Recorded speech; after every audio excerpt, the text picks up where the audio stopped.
Mwanamboka. Partout où nous sommes, ne perdons jamais la fierté d'être Mwana Congo. Portons-la comme un sursaut, un emblème, un logo. Alors que tout est fait pour nous humilier aux yeux du monde, arborons encore plus nos symboles, notre dignité et notre identité profonde. Et si c'est la première fois que nous devons faire quelque chose pour la dernière fois, ce sera parler mal du Congo, peu importe nos désaccords ou ce qui ne marche pas.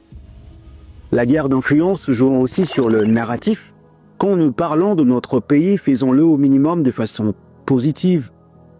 Les Américains, peu importe ce qui s'y passe chez eux, travaillent leur branding et nous servent du rêve. On a vu Los Angeles qui venait d'être en feu, mais ils ont tout fait pour garder intact ce rêve. Je salue tous ces défenseurs du Congo, jusque dans la diaspora, et toutes ces pages qui consentissent à l'éveil et dénoncent des injustices à l'instar des Killa. Le Congo est un grand livre qui n'est pas fait des pages roses, mais des plumes qui racontent sa grandeur même sur des pages noires et moroses. Et quand je parle du Congo, je parle du grand.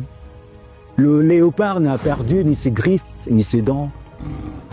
On nous fera la guerre, déclarée aux larvés souvent, parce que simplement le Congo attise la convoitise de ses voisins. Une guerre mène au-dessus, pour ce qu'on a en dessous. Mais quand on pousse un peuple à bout, au mieux on ravive sa prise de conscience, au pire on réveille son patriotisme. Car pour le pays de son alliance, un peuple capable de jusqu'au boutisme, entre résilience et pragmatisme, il nous faut de nouveau le Lumumba, de nouveaux Kimbangu, de nouvelles Kimpavita, mais surtout de nouveaux nous, éveillés, unis et debout, prêts à écrire l'histoire plutôt que la subir, à nous prendre nous-mêmes en charge et à tout redéfinir. Car le destin du Congo, c'est d'être une puissance. Le contraire le mènerait à sa perte. Nous sommes obligés d'en prendre tout de suite conscience et de garder à l'esprit cette inéluctable quête.